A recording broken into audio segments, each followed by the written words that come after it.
In this video, I'm going to show you all the different ways we can export out your work.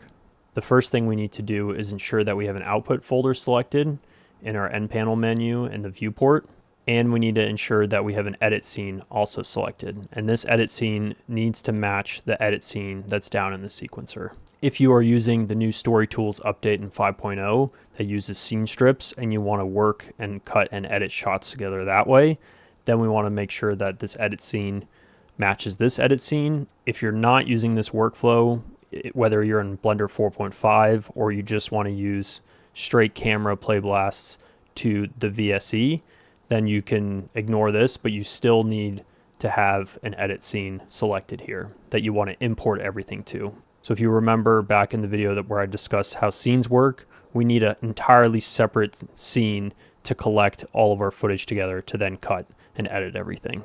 And then third, we need to make sure that we have the right channel selected that we want. I usually have this set to 5. It comes by default as 5, so that way you have a few channels below to add dialogue and some sound for animatic purposes. So you can do that here or in the Export Tools menu page. So if you just click on the folder icon, it'll bring up your folder browser and you can select a folder where you want all of the Playblasts and images to be exported from.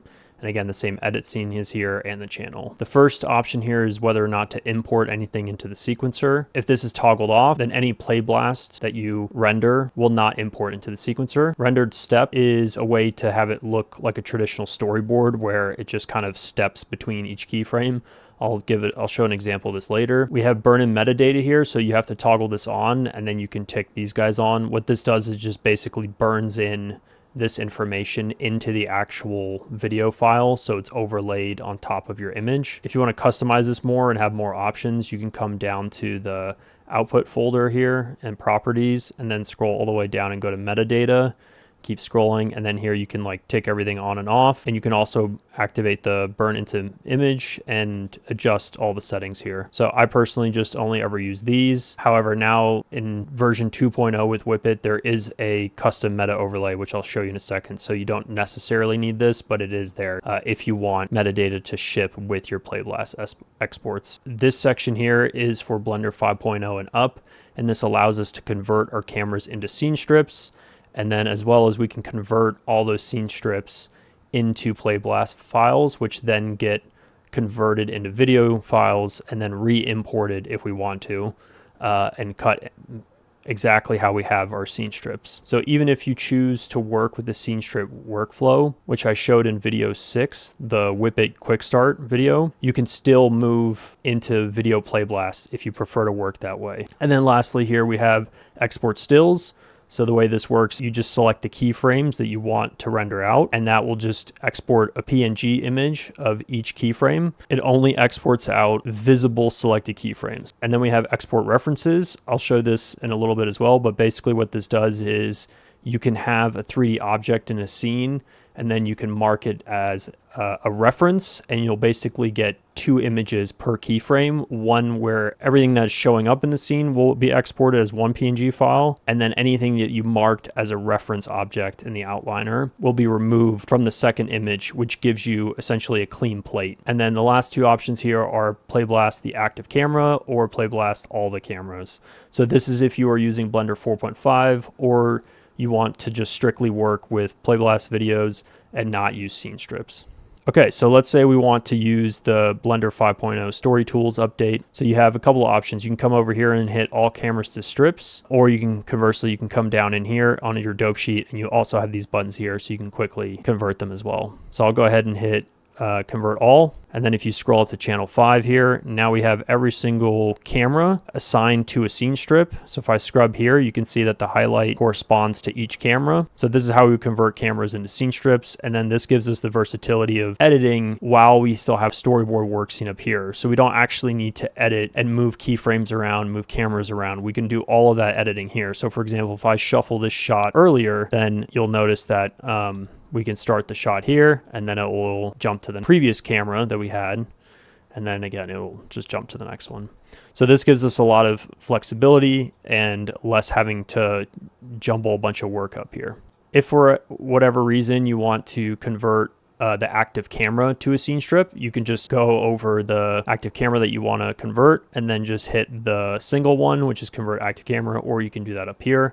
So if you click this, it'll just add it to the end of your sequence, and you'll just have another instance of that same scene strip here for this camera. So again, this is not duplicating the scene at all. It is just creating another scene strip that's attached to this camera. And what this allows us to do essentially is we can cut back to a shot. So for example, let's just say our character here walks and then stops here, looks around, and then maybe continues walking and then stops again. So without having to redraw a shot or copy paste cameras around, we can quickly start building a sequence of shots. So that covers converting cameras into scene strips.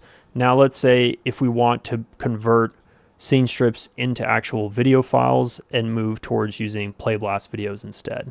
Or if you're in Blender 4.5 and you cannot use the scene strip workflow, then you can use the Playblast active cameras. Playblast exports will capture what's displayed in your viewport. So depending on what viewport shading mode you're in, whether you're in material or lighting or rendered or solid, that is what's going to show up in the Playblast. It's not going to do a full EV render of your shot. So just to note, if you do want all your lighting and things to show up in the Playblast, you want to go into the rendered mode, and then you want to ensure that if you're using any compositing effects, you want to turn that on as well. So I'm just going to keep it in solid mode. And then another thing to note is that even if you trim down a scene strip, so let's say I'm going to go ahead and cut the scene strip down using this button, you can see that the scene strip highlighted region in here is now shorter. So it corresponds to what we trimmed out. However, the camera is still covering 100 frames. But because these shots are so short and in the interest of time, I don't want to render out all 100 frames that I don't need. Even if you have a shortened scene strip and you select the scene strips you want to render out as Playblasts and you hit this button, it'll render out the full coverage that you have in the camera, which is very handy for editors to take, and so that you have tails and ends to all your shots. So I'm going to go ahead and trim down all these cameras so that way I don't have very long video strips. Okay, so I've shortened the 3 cameras. I'm going to basically delete these guys because I don't want to render out these cameras. So I'll hit delete. I'll go ahead and just move this over. And then now we have our little sequence here. What I'll do is I'll actually trim all of these scene strips down because we're not going to be able to get all that camera footage now that we trimmed down the cameras. Okay, so now you can see that we have adjusted camera range and we have our 4 little shots here. So I'm gonna go ahead and highlight all of them, and then I'm gonna hit Playblast scene strips. You need to have an output folder selected, and the edit scene needs to match to the sequencer one. Okay, so it will automatically jump you into the sequencer, and if you, again, don't see your video strips, it's because I selected channel 5 to import, so you just wanna come up here, and here we can see we have our original scene strips in channel 5, and then the video strips will be added to whatever available channel is above the scene strip. Okay, so now when you've converted your scene strips to video strips, you no longer need your scene strips. So you can either just select them, delete them, or uncheck this. But yeah, that's basically, you will no longer need to refer these because you've now moved on to this. If we go back to the storyboarding scene, you'll notice that it looks exactly the same here because this is the edit scene. And when you scrub here now, you'll notice that it goes blank because video strips cannot drive what's up here in the storyboard scene. So here you can see it actually switched to edit scene. So we don't want that. We want village. So this is the one caveat, that when you move to video strips, you have to just come your cameras as a way to see and scrub to shots.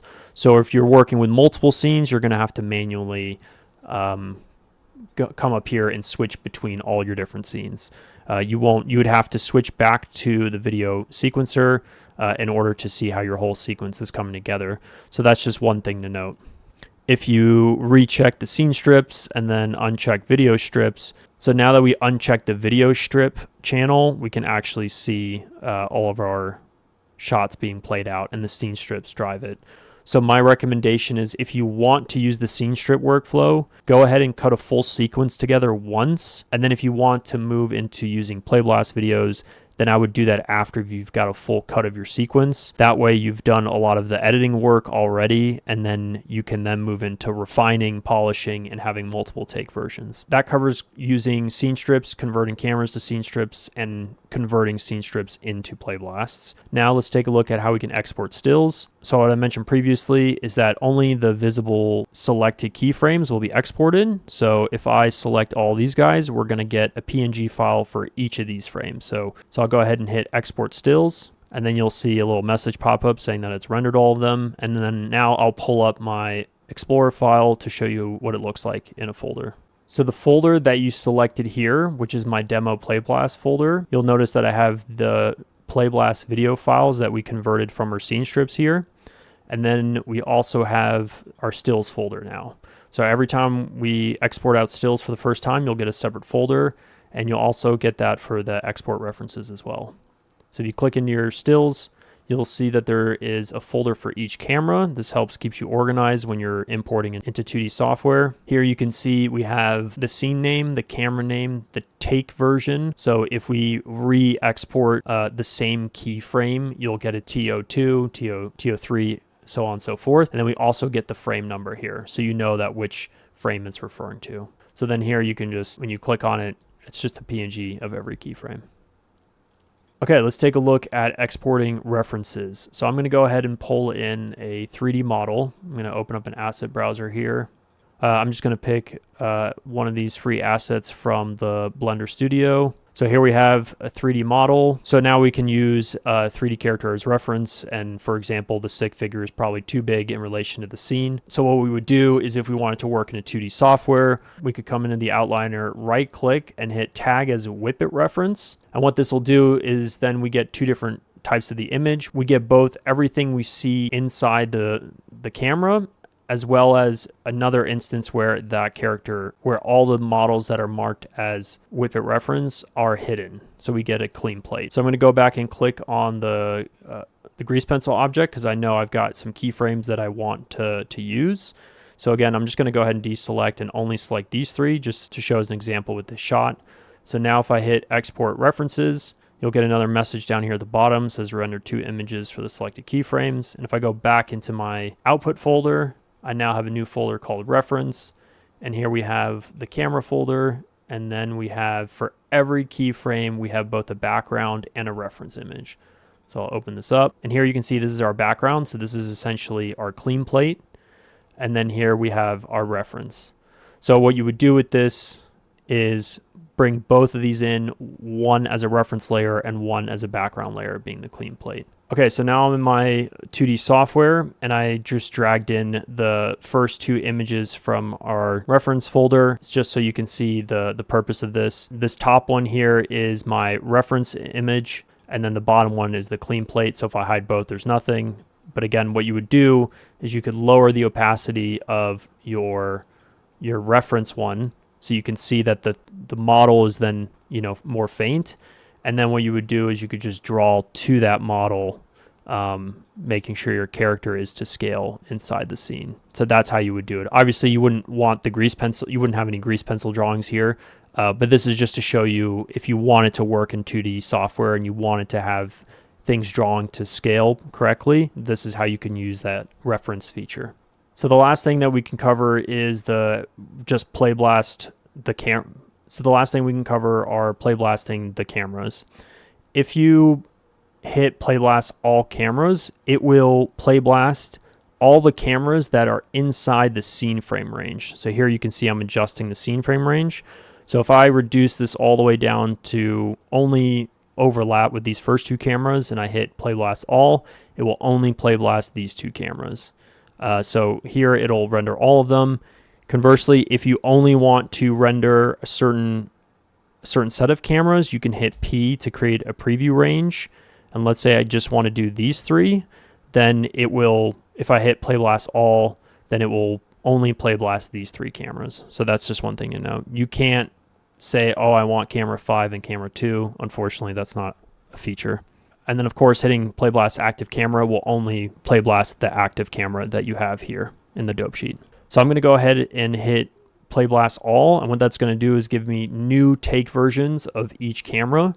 And because I already have those cameras in the sequencer, it won't re-import them, but what we'll be able to do is quickly update to the latest take version. So I'll show you that. So we'll click on Playblast all cameras, and it's only rendering these 3. And now you'll see it says rendered 3 cameras, imported 0 strips, because it knows that we already have those cameras in. So we basically don't want to keep adding more video strips that we might already have. I'm going to tick back on the video strips and tick off the scene strips. So now if you want to update your video strips to the latest version, you can open up the side panel here, come down to Whippet, and then you can do one of 2 things. You can select all the video strips you want to update. You can shift select just 2 if you only want to do that, but in this case, let's just update all of them. And then we're going to hit update to the latest take version. And now what that's done is it's swapped out all of the Playblast videos to their latest version. The other way to do this is to select a video strip and then right click on it and then come down to take version. And here it'll show you all the different takes that you have for the respective camera. Okay, so that covers all of the export features. In the next video, we will cover all the video editing tools, which I've kind of shown previously with trimming and shuffling, as well as the shot labels and EDL export.